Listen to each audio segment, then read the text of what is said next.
Pues antes que nada, agradecerte que nos concedas este tiempo para esta entrevista y como sabes que quizás la figura de Alex Saab es un poco desconocida para parte del público europeo, ya que los medios de comunicación han hecho caso omiso de esta injusticia que han cometido sobre él, ¿cómo describirías a Alex Saab para que nuestros lectores pudieran situarse un poquito en este caso? Bien, mira, bueno, Alex es una persona que nació en Colombia, es abogado, hijo de árabes, madre palestina, y bueno, que siempre estuvo ligado al tema de las luchas del pueblo árabe.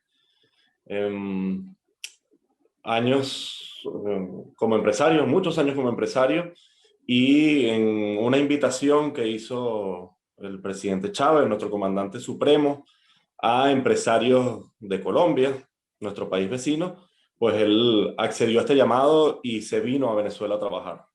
País que lo hizo suyo, una patria que, bueno, que lo hizo venezolano también. Y pues bueno, al ser un empresario que trabajaba junto al gobierno nacional, un empresario que lo que se proponía y los proyectos en los que participaba los hacía y trabajando de la mano con el gobierno y ejecutaba, eh, pues pasa a ser uno de estos más de 50 empresarios que en medio del bloqueo, cuando arrecia las ilegales sanciones contra Venezuela, muchos empresarios, más de 50 empresarios, empezaron a buscar comida en distintos lugares del mundo. Porque, bueno, a partir de todas las consecuencias del bloqueo, pues gran parte de la industria nacional fue destruida. Se acabaron los créditos internacionales, se desconectó la banca internacional, el SWIFT, de aquí no se podían hacer compras. Pues bueno, pasamos una etapa bastante complicada. Alex Saab, digamos, cumplió con esta labor de los alimentos y la cosa fue arreciando y se puso cada vez más complicada. Viene Donald Trump, y bueno, comienzan el secuestro de nuestros activos internacionales. Gran parte de los insumos y los alimentos que llegaban a Venezuela llegaban gracias a nuestras empresas internacionales que nosotros tenemos Citgo, tenemos Monómero, refinerías afuera de Venezuela que producían recursos y con eso y a través de sus cuentas se podían adquirir alimentos, medicinas, insumos.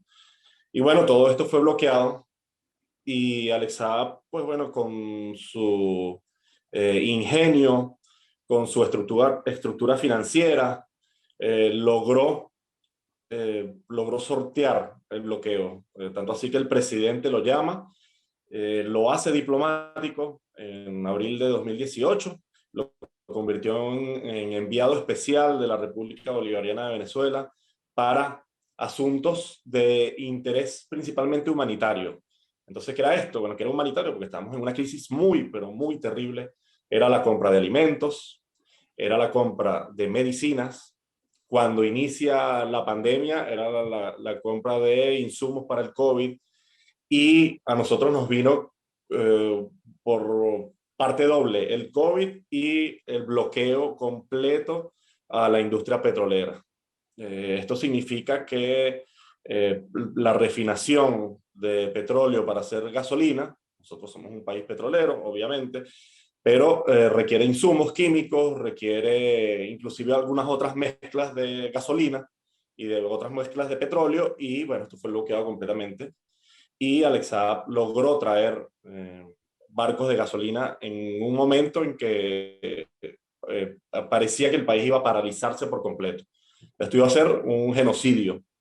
Y el trabajo de él, principalmente junto al presidente Nicolás Maduro, fue traer unos buques de gasolina desde Irán y llegaron exitosamente a Venezuela. Esto fue digamos, la gota que derramó el vaso para los Estados Unidos, y en un viaje para Irán, él estaba cumpliendo misiones diplomáticas para Irán, fue secuestrado un 12 de junio de 2020, hace más de 2 años. Ujú. Lo que nos estás narrando es que la labor de Al-Assad con el pueblo venezolano es un poquito, digamos, que la de devolver el apoyo que el propio gobierno bolivariano había desarrollado con empresarios como él, y él en unos momentos en el que el país lo está pasando realmente mal, recordemos, por sanciones estadounidenses que imponen sobre Venezuela, él simplemente lo que está haciendo es traer alimentos, traer materiales básicos para el funcionamiento del país y, como señalabas, esos barcos que vienen de Irán, que aquí recordamos que se hizo mucha presión, se cometieron muchas ilegalidades también para intentar bloquear esa solidaridad entre el pueblo de Irán y el de Venezuela. Y sin embargo, como dices, el 12 de junio de 2020 se produce esa detención de Ales Saab. No sé si nos puedes narrar un poquito cómo se produce y también en qué se basa especialmente los Estados Unidos para pedir la detención de Ales Saab. Correcto, mira, un punto justo antes de la llegada de los barcos, 2 meses antes de la llegada de estos barcos de Irán, el compañero Alex Saab intentó eh, traer a Venezuela otros barcos de gasolina, pero estos barcos de gasolina fueron robados, fueron desviados por el gobierno de los Estados Unidos. Eh, el compañero Alex dice tener pruebas de que fueron pagados $150 millones a cada capitán de cada buque y esta gasolina fue a los Estados Unidos, allí fue subastada y bueno, fue un robo, una piratería del siglo XXI. Este 12 de junio del año 2020, pues él iba a una misión para Irán, debía estacionar en Marruecos para surtir combustible y seguir, así estaba aprobado en el plan de vuelo, y cuando se están aproximando a Marruecos, los llaman, se comunican con el avión y les dice que no tienen permiso de aterrizar. Eh, la siguiente opción era Túnez y Túnez hizo lo mismo. Obviamente hubo unas llamadas de Estados Unidos para allá, por esos países. Sabían que Alexa iba en ese vuelo. Y el único espacio que se abrió para poder poner combustible es Cabo Verde. Eh, Vuelos de Venezuela normalmente pasan por Cabo Verde cuando van hacia Asia, principalmente, África. Y bueno, él aterriza allí sin ningún problema, aterriza, surten combustible, pero no le daban permiso de despegue. En ese momento entra la policía a la fuerza, lo bajan del avión, él se identifica como diplomático, tiene inmunidad, pero la policía hizo caso omiso de esto, le hacen pagar una visa para entrar al territorio de Cabo Verde, cosa que él no tenía por qué parar ahí, porque él simplemente iba a repostar gasolina. Si él hubiera tenido algún tema, por ejemplo, de Interpol o algún tema, digamos, de búsqueda criminal contra él, aun siendo diplomático, debió haber sido expulsado del país, toma gasolina y sal. Pues no, fue tomado a la fuerza, fue apresado, fue informado de que tenía una orden de Interpol, cosa que era mentira. La orden de Interpol se emitió el día 13 de junio. Eso fue el 12 de junio a las 7 de la noche aproximadamente, hora de Cabo Verde. Y bueno, digamos, fue sometido, fue hecho preso, fue torturado esa misma noche por agentes norteamericanos. Describe él en sus cartas, en su libro, Alexa, desde su secuestro, donde, bueno, agentes norteamericanos, pues lo escuchaba por el acento, eh, pues lo golpearon, lo torturaron, le decían que tenía que declararse culpable, que tenía que firmar su extradición voluntaria. No había ni siquiera pedido extradición. Es más, Estados Unidos y Cabo Verde no tienen convenio de extradición. Es tanto así que bueno, él estaba con su hijo y él se vio muy, digamos, asustado por la suerte de su hijo y lo envía de vuelta a Venezuela. Él se queda allí, llama a su esposa, le dice, mira, hay que mandar el avión, yo me quedo acá y resolvemos esto diplomáticamente. Comunícate con el gobierno, di que estoy aquí apresado ilegalmente y bueno, avancemos. Yo estoy seguro que podemos salir de esto. Pues bueno, fueron 3 días de tortura, fue presentado ante un tribunal eh, sin traductor, sin abogado, fue declarado culpable. Eh, el gobierno de Venezuela hizo lo que tenía que hacer diplomáticamente y jurídicamente. La orden de Interpol fue anulada 5 días después. Inmediatamente debió haber sido soltado, pero obviamente los Estados Unidos habían dado la orden a Cabo Verde, y después esta orden se convirtió en sobornos, se convirtió en promesas. Entendamos que Cabo Verde probablemente vaya a tener la embajada de Estados Unidos más grande de toda África, una inversión de 440 millones de dólares que fueron prometidos durante el secuestro del compañero Alex Saab. Y muchas cosas que pasaron en Cabo Verde que podemos definir como 491 días de tortura. Todos y cada uno de los días Alex Saab fue torturado Vemos durante todo este... en toda esta Sí, sí. historia que nos estás narrando, vemos como diferentes países negaron el espacio aéreo, parece que totalmente conscientes o con presiones de otro país que parece todo apuntar a Estados Unidos, y directamente Cabo Verde parece que fue el país elegido para que jugara un papel totalmente proclive a detener al Saab, digamos que por presiones estadounidenses. En este sentido, parece que también las injerencias políticas de los Estados Unidos, que actualmente vemos que denuncian injerencias de otros países, parecen claras y evidentes en el gobierno de Cabo Verde. Mira, nos da mucho dolor porque Cabo Verde fue un país que se independizó de una manera revolucionaria. El Partido del Pueblo de Cabo Verde eh, participó, digamos, su líder, Amílcar Cabral, participó en la Revolución Cubana, acompañó a Fidel en la Sierra Maestra, inclusive. Y digamos, fue un gran líder revolucionario del mundo, de África. Y bueno, un país que actualmente pues, está vendido a los intereses del imperialismo. Podríamos compararlo un poco con Colombia. Es un país donde hay mucho tráfico de drogas. El tráfico de drogas, por supuesto, conlleva violencia, conlleva una migración forzada de su población por el mismo hecho de la violencia y por el hecho de las prácticas políticas de asesinato, de sicariato. En Cabo Verde viven aproximadamente 500.000 personas, pero hay más de 1 millón de caboverdianos fuera. Muchos de ellos en Europa y en los Estados Unidos, donde hay una gran población caboverdiana. Lo que sí podemos decir es que el pueblo caboverdiano apoyó a la causa de Alex Saab, inclusive dentro de Cabo Verde y fuera de Cabo Verde, nos han dado mucha solidaridad, nos han pedido disculpas.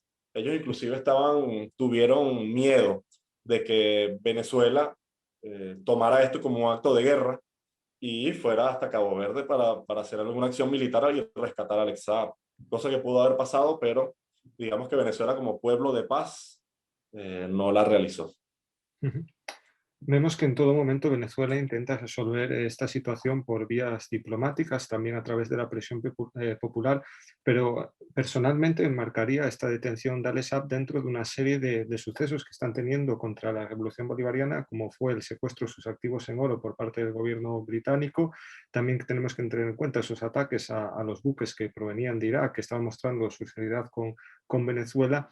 Y en este caso parece que también la detención de Alex Saab, no sé si lo ves así, parece que continúa en una vía de presión a cualquier persona, a cualquier organismo que pueda ayudar a sortear un bloqueo que es totalmente criminal. Y no solo eso, sino que parece que en esta situación, como las otras que hemos narrado, también se produce una violación clara de las normas y la legalidad internacional, porque en todo momento Washington ha hecho caso omiso de que Alex Saab es un funcionario diplomático. Esto marca también unos precedentes muy preocupantes para las relaciones internacionales.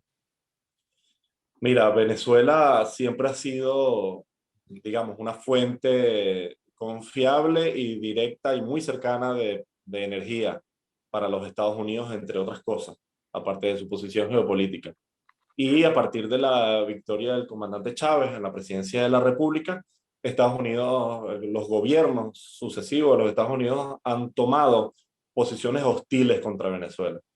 Recordemos el golpe de Estado contra el comandante Chávez en el año 2002, en el que la cúpula militar pues, le pidió la renuncia, obviamente apoyada por el gobierno de los Estados Unidos, apoyado por el gobierno del Reino de España, entre otros países que apoyaron abiertamente sus embajadores y sus gobiernos este golpe de Estado que duró 47 horas.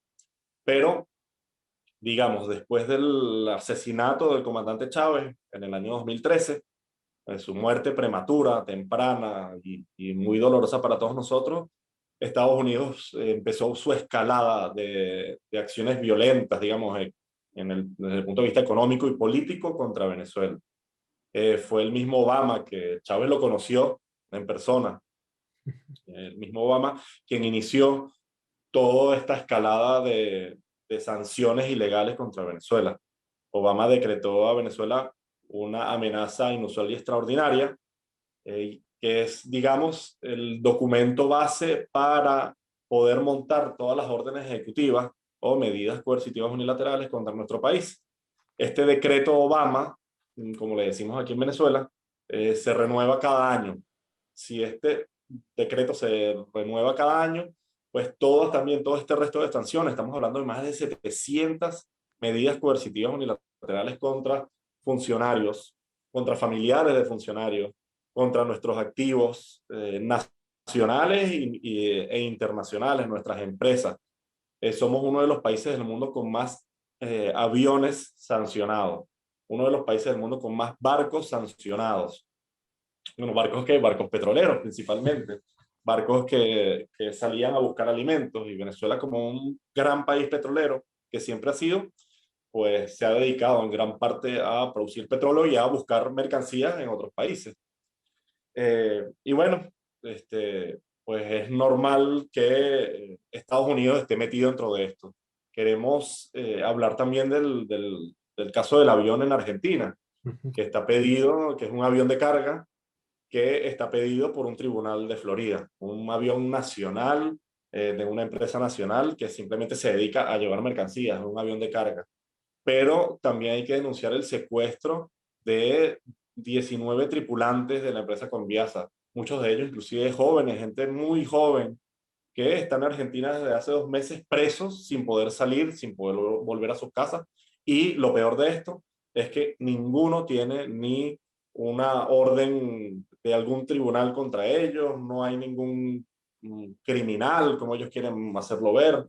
Son personas normales, gente trabajadora que, bueno, por ser venezolanos pareciera que están retenidos ilegalmente en Argentina. Y esto es parte de las acciones que toma Estados Unidos contra Venezuela. La verdad que desde aquí, desde Venezuela, estamos, digamos, esperanzados en que haya algún cambio en esta política estadounidense de coacción y de sanciones ilegales contra nuestro país. Digamos, el inicio del conflicto y de la operación militar especial Rusia en Ucrania, pues digamos, ha hecho algunos cambios geopolíticos y Estados Unidos ha tenido acercamientos hacia Venezuela.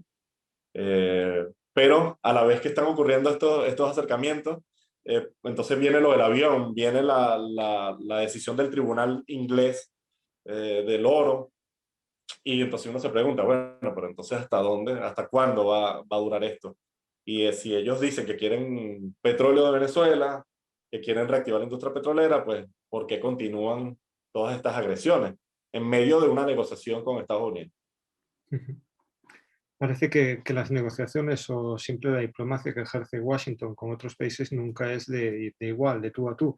Como señalabas, la esposa de Alex Saab, la propia Camila Fabre, ha insistido mucho también en las torturas que ha sufrido el propio Alex, que él mismo ha transmitido que se han producido durante su intención y en los siguientes meses.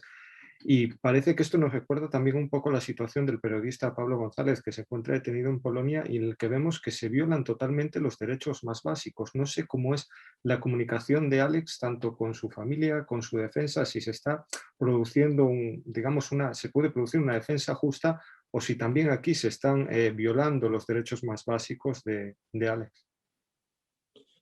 Bueno, como te comentaba al principio de su primer secuestro en Cabo Verde, esto fue torturas físicas y psicológicas muy brutales. Para marcarte que él estuvo 7 meses en una prisión dentro de Cabo Verde, en una habitación de 3x3, sin acceso a la luz, ni luz solar, ni luz eléctrica. Sí tenía un bombillo que prendía 1 hora al día. Él pasó 7 meses en completa oscuridad. Yo creo que es de las peores torturas que una persona pueda vivir. Él perdió gran parte de su visión en este proceso, gran parte de su peso, Él es paciente, es sobreviviente de cáncer de estómago, no tuvo atención médica durante todo este tiempo. Igualmente en Estados Unidos, en donde estaba desde el 16 de octubre del año pasado, pues bueno, solamente tiene acceso a sus abogados, la atención médica muy precaria, muchas denuncias en esas cárceles, sobre todo en la que él está, el FDC de Miami, en donde los familiares de presos denuncian torturas, denuncian malos tratos, denuncian temperaturas gélidas, aire acondicionado a 10 grados centígrados sin tener la cobertura adecuada. Eh, Él solamente puede recibir visitas de su abogado y no se le ha sido permitido tener una visita familiar ni consular. Ni un solo miembro del gobierno venezolano ha podido ir a visitarlo en todo su secuestro, y su familia pues no ha podido ser vista por él ni han podido visitarlo. A diferencia de algunos estadounidenses que están presos en Venezuela por delitos, por querer atentar contra la vida del presidente de la República y contra los venezolanos. Recordemos la operación Gedeón, que firmó el contrato Juan Guaidó, eh, y gente que cometió delitos económicos contra Venezuela, intentos de actos terroristas contra Venezuela, que están aquí, han sido visitados por los funcionarios norteamericanos en sus sucesivas visitas, sobre todo este año, han podido ser visitados. Hemos sabido y ha sido público que ellos pueden hablar por videoconferencia con sus familiares, cosa que le ha sido negada al compañero Alex Saab en su cautiverio. Ahora nos estabas comentando la situación de algunos presos estadounidenses en suelo venezolano. Parece que las últimas semanas se ha hablado también desde el gobierno estadounidense, se ha hecho mención a este posible intercambio, digamos, de prisioneros. Sabemos que desde Venezuela se insiste una y otra vez en que Alex Saab debe ser liberado porque es inocente. No sería necesario un intercambio de prisioneros con Washington. Pero también sabemos que ahora lo que prima por encima de todo es que Alex pueda volver con sus seres queridos y pueda volver a Venezuela. No sé si han existido realmente avances en la situación de Alex, si por esta vía o por alguna otra, o si son simplemente rumores mediáticos, esto que te estoy comentando. Bueno, más que rumores podemos decir que, por ejemplo, el día 22 de agosto, eh, en una rueda de prensa del Departamento de Estado, Ned Price, el vocero del Departamento de Estado del gobierno de los Estados Unidos, fue preguntado en su rueda de prensa por una periodista venezolana de nombre Carla Angola, que ha sido una de las que más ha atacado a Alex Saab, que ha sido parte del grupo de periodistas que intentaron hacer un asesinato moral, asesinato político y mediático contra el compañero Alex y contra Venezuela.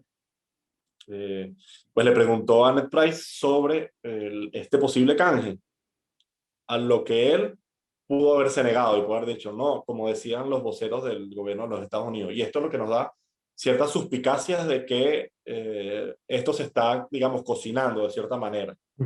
Eh, Él dijo, así como Britney Greener y Paul Whelan, que son dos ciudadanos norteamericanos que están presos en Rusia y en los que ha habido avances reales, comunicaciones formales del secretario de Estado Blinken con el canciller de Rusia, Lavrov, se han hecho propuestas y contrapropuestas para poder tener de vuelta tanto los norteamericanos como los rusos a sus ciudadanos de vuelta. Dijo, estamos trabajando en esto. Roger Carsten lo menciona, es el enviado especial de los Estados Unidos, así como Alex es un enviado especial. Estados Unidos tiene un enviado especial, en este caso para asuntos de rehenes, así le llaman ellos, asuntos de detenidos, prisioneros, podríamos decirlo. Él ha venido en dos oportunidades, inclusive en marzo de este año, en la primera visita formal de estos altos funcionarios de los Estados Unidos para Venezuela, que se reunieron con el presidente Nicolás Maduro. Este Roger Carsten se llevó a dos ciudadanos norteamericanos que estaban presos aquí en Venezuela. Y digamos que esto es más que una muestra de buena voluntad de nuestro gobierno de poder llegar a acuerdos y poder cumplir con algunas de las exigencias que ellos hacen en el marco de las relaciones soberanas ¿no? No imposiciones. Em, Como te decía, ayer pudo haber dicho, el día 22 pudo haber dicho Ned Price, no, esto no es, Alex Saab no está en discusión, ¿no? Más bien dijo, estamos trabajando en silencio para poder llevar a nuestros norteamericanos, dice él, a casa. Así que desde el movimiento Free Alex Saab, pues para nosotros, eh, por supuesto que el canje es una esperanza, pero no porque Alex Saab necesite ser canjeado. Alex Saab no es un criminal, Alex Saab no está sentenciado, Alex Saab tiene inmunidad diplomática porque es un funcionario diplomático debidamente acreditado de la República Bolivariana de Venezuela, pero además Alex Saab es inocente. A Alex Saab no se le ha demostrado ni una sola de las acusaciones que se le han hecho a través de los medios, principalmente que fueron los que, digamos, sentenciaron a Alex Saab antes de ser detenido. No le ha sido posible ser, digamos, demostrado.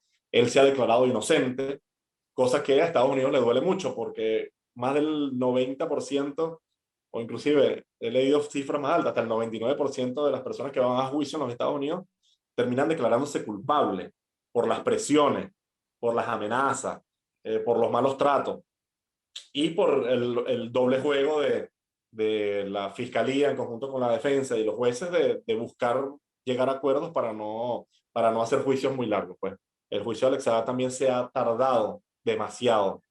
El día 22 de agosto era la fecha tope para que la fiscalía o para que el Departamento de Justicia entregara todos los documentos que, digamos, todos los documentos de las agencias norteamericanas que pudieran comprobar que Alex Saab sí tenía estatus diplomático y que ellos lo sabían.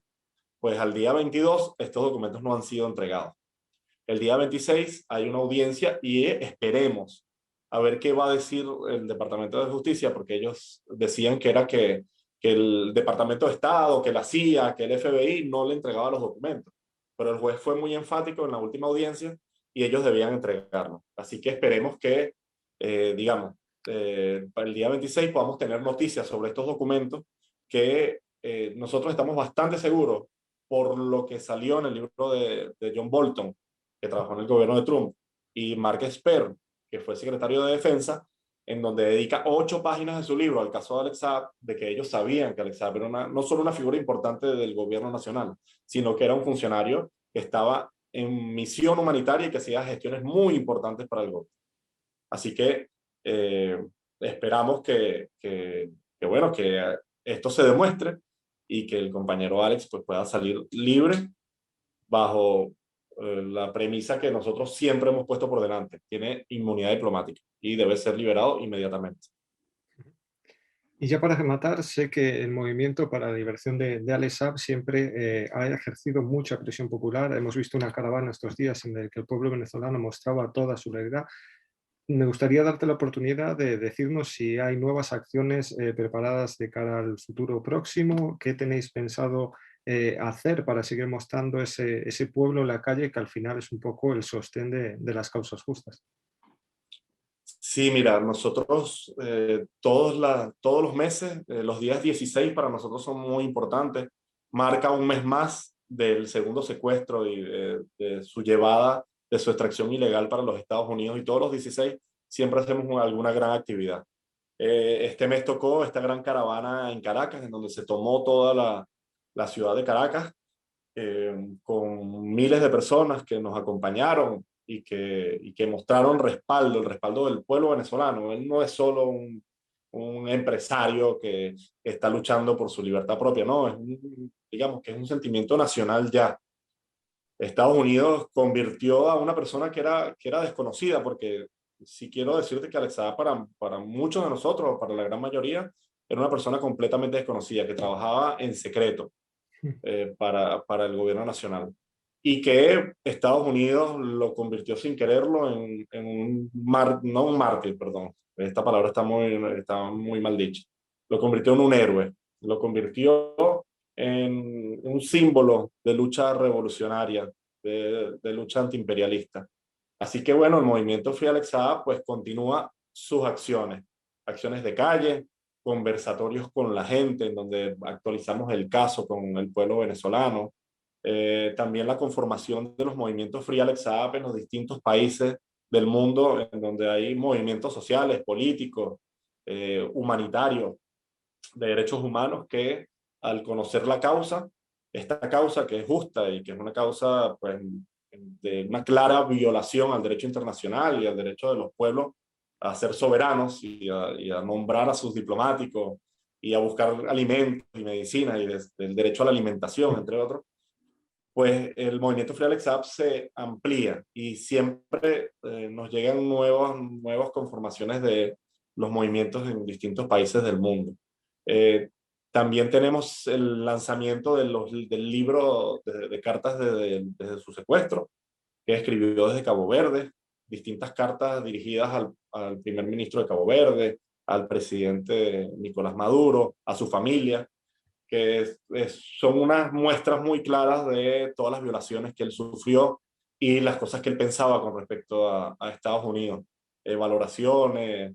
La verdad que es un libro bastante completo, desde ves el talante revolucionario, el talante visionario y de ingenio que tiene el compañero Alex, y de lucha y resistencia y de amor a su pueblo. Este libro va a ser lanzado en italiano en los próximos días, también va a ser lanzado en inglés en los próximos días. Una invitación que quiero hacer aquí a través de tu programa es que nosotros le hacemos llegar a Alexa cartas, principalmente del pueblo venezolano, pero también en estos días vamos a recibir unas remesas de cartas del pueblo de Cuba, y así que invitamos pues a todos los que estén viendo este programa, eh, a invitarlos a escribirle cartas a Alexa. Nosotros se las hacemos llegar a través de sus abogados. Él las lee y las responde. Muchas de ellas, más de 100 cartas, ya han sido respondidas por su parte. Todas estas cartas están publicadas en la página web del movimiento, que es www.freealexsaab.org. Ahí están todas estas cartas. Y bueno, nos pueden seguir en las redes sociales. Nosotros estamos permanentemente haciendo actividades y comunicándolas, entrevistas, comunicados de parte de la familia, etcétera, con el hashtag numeral FreeAlexSaab. Asimismo, pues, toda nuestra solidaridad con la familia y con el compañero Pablo González, injustamente detenido en Polonia, que lamentablemente su gobierno no ha pedido, el gobierno español pareciera que no haber hecho un solo pedido por su libertad. Igualmente con el compañero Julian Assange, otra víctima también del imperialismo, al cual apoyamos desde aquí, desde Venezuela y del movimiento Free Alex Saab. Desde aquí nos sumamos a esos llamados y esa solidaridad con todos estos compañeros y recordamos que al final las luchas justas, la hermandad entre pueblos es el camino que tenemos para conseguir un mundo mejor. Agradecerte de nuevo que nos hayas concedido tu tiempo y esperamos volver a poder conectar contigo y que la próxima vez sea con Alex ya libre, con su familia y con su pueblo que lo espera con los brazos abiertos. Un fuerte abrazo. Gracias, Daniel. Muchas gracias por tu espacio y bueno, esperemos que estemos en comunicación permanente y que pronto tengamos las buenas noticias que esperamos todos.